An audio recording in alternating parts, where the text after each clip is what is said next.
first day for the month of May and simulan natin yung araw natin sa pagbabasa ng Bible verse. So I'm feeling thankful and tignan natin kung ano ba yung message or yung Bible verse for today. So sabi ni Lord, devote yourselves to prayer, being watchful and thankful. Colossians chapter 4 verse 2. Ang gandang reminder nito sa atin ni Lord na magpatuloy tayo sa pananalangin, maging handa, and laging magpasalamat. Ibig sabihin nito, huwag tayong titigil sa pagdadasal, hindi lang kapag may problema o may kailangan tayo.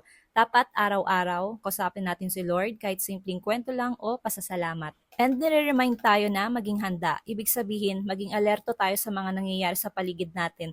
Baka kasi si Lord may sagot na pala sa dasal mo pero hindi mo napapansin kasi distracted ka. At yung pinaka-importante is lagi magpasalamat. Kahit hindi pa natin nakukuha yung gusto natin, may rason pa rin para magpasalamat kasi buhay tayo, may pag-asa, and may Diyos tayong kasama. Etong Bible verses in a jar na to, parang daily encouragement siya. Bubunot ka ng isa, babasahin, and magre-reflect ka.